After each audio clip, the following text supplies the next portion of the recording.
Vamos falar de um dos exercícios mais famosos que existe, o agachamento. Quais músculos estão sendo recrutados durante esse exercício? Será que os músculos do tronco são recrutados de uma maneira significativa nesse exercício? E vou além, será que a gente pode substituir os exercícios de tronco por exercício de agachamento?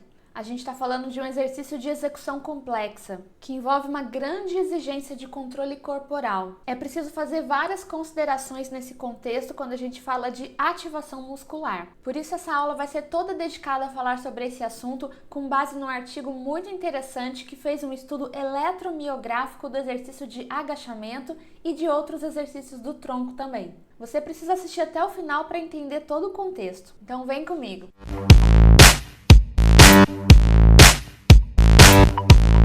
Seja muito bem-vindo, você está no canal Além da Cinesioterapia.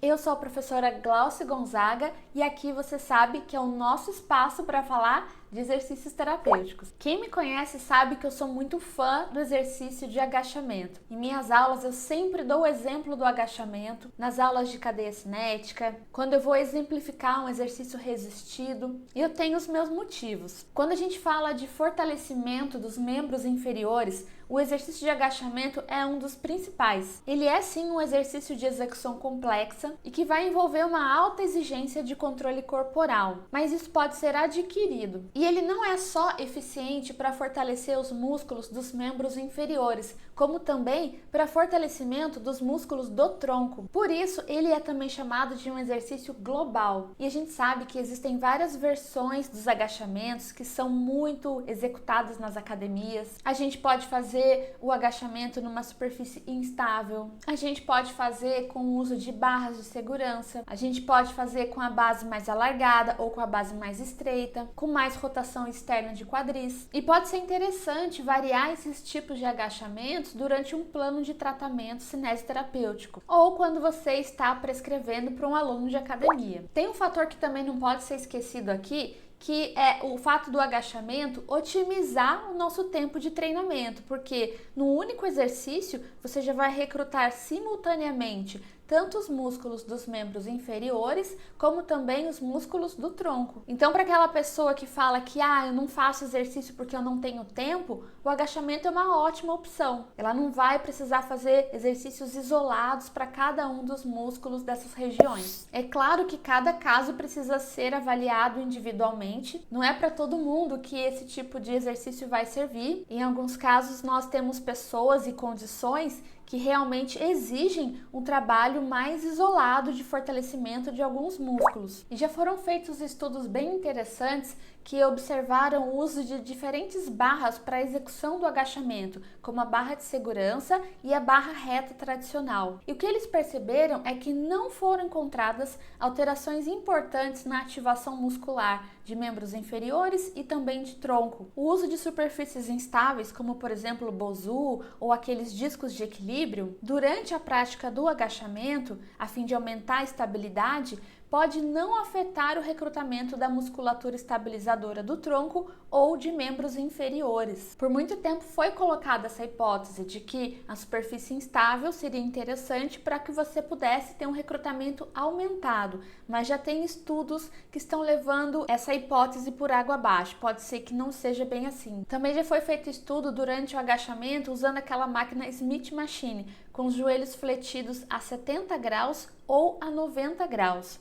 E o que foi notado é que os músculos dos membros inferiores apresentam o mesmo recrutamento. E quando a gente fala de ativação muscular, quais músculos especificamente estão sendo recrutados no agachamento? A literatura mostra que principalmente é o músculo quadríceps femoral, ou seja, reto femoral, vastus lateral, medial e intermédio, além do glúteo máximo, e secundariamente os músculos isquiotibiais, que são semitendíneo, semimembranáceo, bíceps femoral, além dos músculos adutores, longo, magno e curto, o músculo grácil, o tensor da face lata e os eretores da espinha, sacroespinal, além dos abdominais, reto do abdômen, oblíquos externo e interno. Não se limitam a estes, mas a literatura aponta esses como os principais. Agora, a gente pode ver até pela posição que a pessoa assume ao fazer o agachamento que vai existir algum certo grau de ativação dos músculos abdominais. A questão é, será que eles são ativados significativamente a ponto da gente poder substituir os exercícios localizados de tronco pelo exercício de agachamento? Pensando nisso, eu trouxe aqui um artigo para apresentar a vocês que estudou justamente esse tema, e o título dele é "O exercício de agachamento recruta músculos do tronco tanto quanto exercícios localizados". É uma publicação do ano de 2024. Eu vou deixar as referências para vocês no final do vídeo. Inclusive, eu recomendo que você faça a leitura completa para ter uma melhor compreensão de todo esse contexto. Portanto, o que esse estudo colocou como objetivo foi comparar os níveis de atividade muscular nos músculos do tronco no contexto da execução do exercício de agachamento e em exercícios isolados de flexão e extensão de tronco. Vamos ver como eles colocaram isso tudo em prática. Para isso, eles recrutaram voluntários, 16 especificamente, com a idade na faixa entre 18 e 32 anos de idade, pessoas que eram praticantes ativas de treinamento resistido e que faziam sessões com frequência mínima de 2 vezes semanais. Nessas pessoas não tinham um histórico cirúrgico nos membros inferiores e nem mesmo na coluna. E para medir essa atividade muscular, eles fizeram um estudo de eletromiografia, o EMG. E os músculos que eles estudaram especificamente foram estes: o oblíquo interno, o oblíquo externo, o músculo reto abdominal, também os multífidos e os iliocostais. Eles ressaltam também no artigo que o posicionamento dos eletrodos, a configuração, todos os procedimentos de preparação foram baseados em diretrizes propostas pelo CENIA. Eles adotaram o estudo de Queiroz e colaboradores em relação aos pontos de referência para a colocação dos eletrodos nos músculos abdominais. Esses aspectos são muito importantes quando a gente fala de método científico para que a gente obtenha resultados confiáveis e fidedignos. Para começar a coleta de dados, eles fizeram inicialmente um aquecimento, depois eles foram levados a fazer os exercícios de agachamento,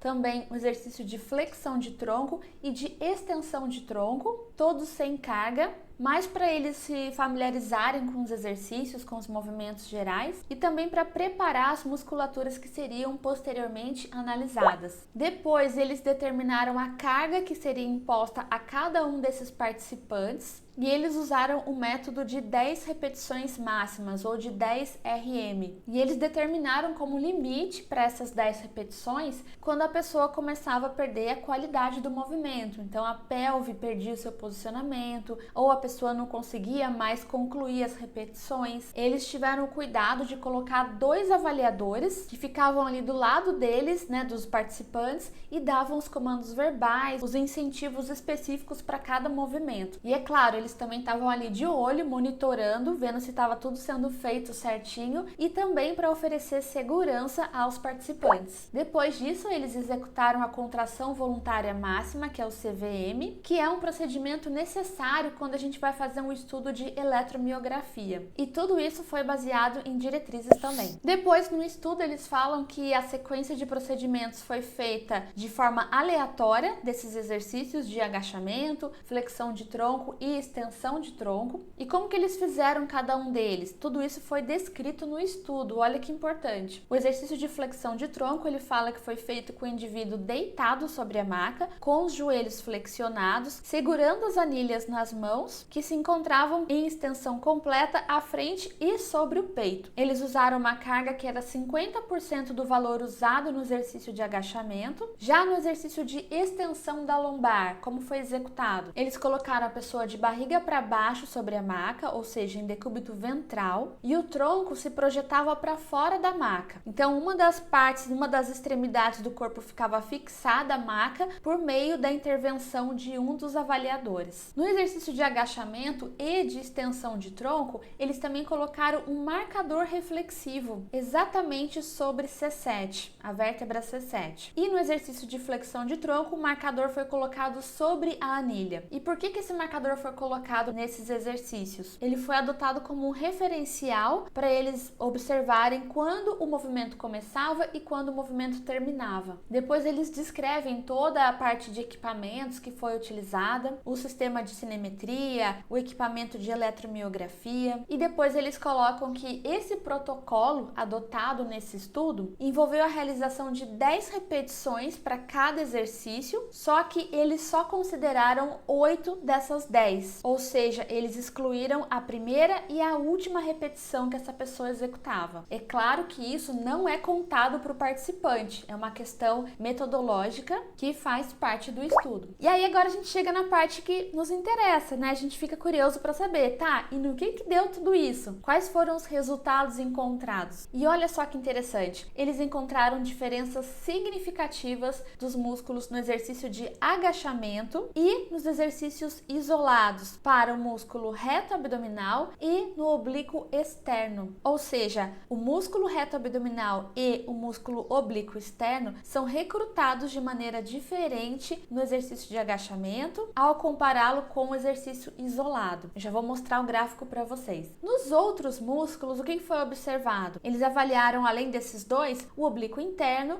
os multífidos e também os iliocostais. Nesses outros, eles viram uma pequena variação na ativação quando comparados aos exercícios localizados, sem diferenças significativas. Ou seja, a ativação desses músculos últimos que eu citei no exercício de agachamento foi muito parecida com a ativação nos exercícios isolados. Vamos detalhar isso um pouquinho melhor. Então, olha só o que aconteceu. Esse gráfico é do próprio estudo e ele mostra ali, eu coloquei as setinhas vermelhas no RA e no OE, que são os músculos reto abdominal e oblíquo externo, respectivamente. E percebam que as barrinhas são muito diferentes ali, a barra cinza e a barra preta. A barra cinza é do exercício de agachamento e a barra preta é do exercício abdominal, que é o exercício isolado. Então, o músculo reto abdominal foi muito mais recrutado no exercício de abdominal em comparação com o exercício de agachamento. E o músculo oblíquo externo também teve essa mesma resposta. Então, ele foi muito mais ativado no exercício isolado de tronco, que foi o abdominal, em comparação com o agachamento. Já quando a gente olha ali o oblíquo interno, a gente vê que a situação é bem diferente. O resultado que eles encontraram ali, do ponto de vista estatístico, aquela diferencinha ali é insignificante. Ou seja, o músculo oblíquo interno foi ativado igualmente, podemos dizer, tanto no exercício de agachamento quanto no exercício abdominal. No exercício ali, o MU, no exercício dos multífidos, quando a gente analisa os músculos multífidos, olha o que aconteceu. O agachamento foi comparado ao exercício de extensão. Então, para fazer um exercício isolado para os multífidos, eles fizeram um exercício de extensão, como eu descrevi antes. E o que foi visto, olha só, é que tanto o exercício de agachamento como o exercício isolado de extensão de tronco ativam num patamar muito semelhante os músculos multífidos. E o mesmo se dá em relação aos iliocostais. Interessante, né?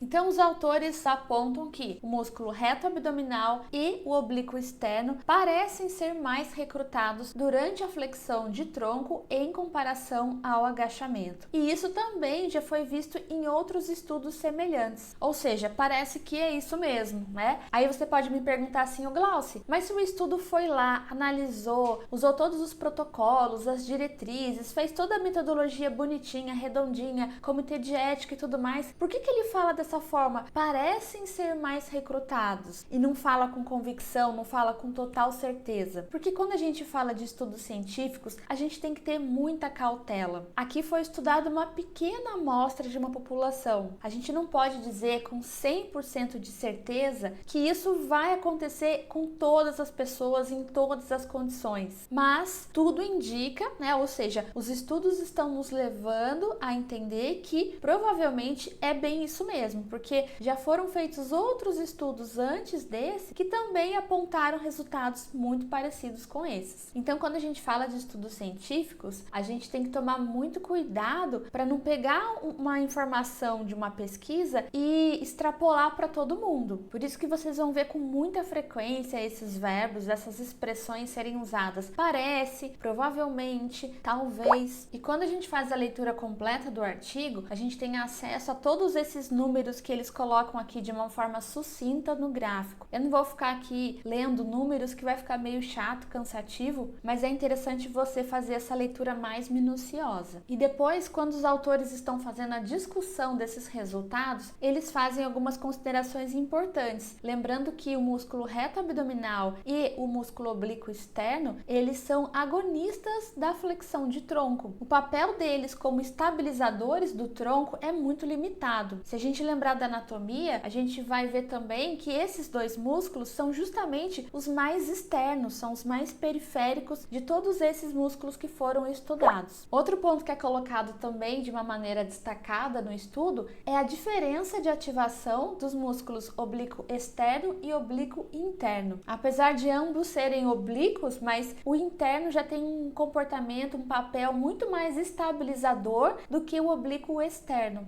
Até porque ele também tem uma relação mais íntima com o músculo transverso do abdômen, que é a musculatura mais profunda e que também tem um grande papel estabilizador. Portanto, quando a gente está pensando em estabilização durante a execução do agachamento, a gente vai contar muito pouco com a ação do reto abdominal e também do oblíquo externo. Agora, outro ponto que também precisa ser visto com atenção. Eu falei sobre o papel do interno em relação à sua função estabilizadora, mas ao contrário do que muitos falam por aí, uma maior instabilidade dessa região nem sempre está correlacionada ao aumento da ativação muscular. Teve um estudo muito interessante que foi citado na discussão também, que coloca que o músculo transverso abdominal é o primeiro músculo a ser acionado durante os movimentos dos membros inferiores e superiores, reforçando então o seu grande papel estabilizador, o que reforça a importância desse músculo como um componente chave na manutenção da estabilidade do tronco. Um outro estudo também apresentado na discussão mostrou uma pesquisa na qual eles tinham o objetivo de avaliar diversos exercícios e eles queriam saber qual era o exercício mais eficaz para fortalecer a musculatura do tronco. E nessa pesquisa, o agachamento ficou em segundo lugar. Ou seja, você agora vai parar de pensar no agachamento só naquela situação que você quer fortalecer a musculatura de membro inferior, mas comece a pensar também nesse exercício como uma forma interessante e eficaz de fortalecer os músculos do tronco. E aí você que é fisioterapeuta ou profissional de educação física e se deparou com uma situação na qual você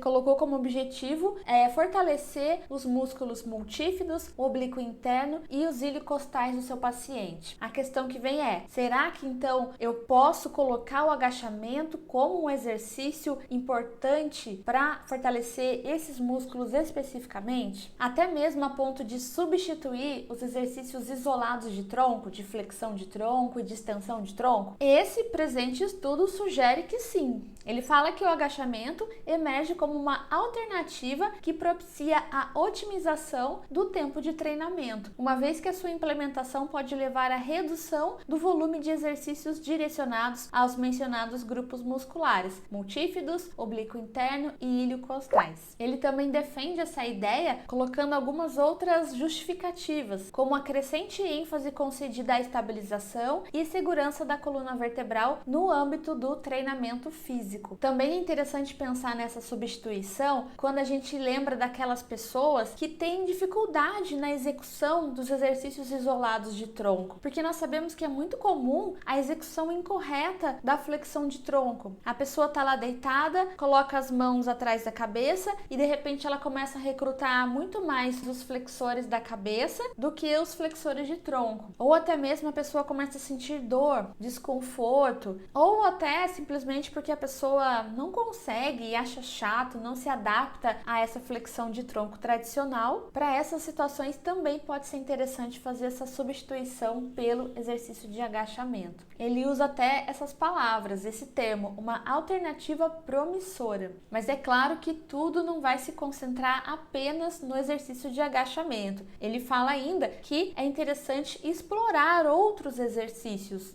E essa abordagem pode ser interessante para a gente identificar alternativas que são igualmente eficazes no treinamento dos estabilizadores da coluna vertebral. E coloca, inclusive, uma sugestão para que novos estudos, futuros estudos, sejam feitos com esses objetivos. E, por fim, a conclusão apresentada é que o exercício de agachamento se equipara, em termos de eficácia, aos exercícios isolados direcionados para os músculos multífidos, iliocostados ilho-costais e oblíquo interno, e não para o reto abdominal e o oblíquo externo. E ele estende a conclusão falando que essa informação é muito relevante para nós, profissionais da saúde, que estamos ali desenhando o plano de tratamento dos nossos alunos, pacientes. Isso gera implicações diretas na prescrição do exercício resistido, especialmente na reabilitação, no contexto no qual a gente tem que estabelecer um programa de estabilização do tronco. Portanto, é um conhecimento que tem aplicações práticas diretas,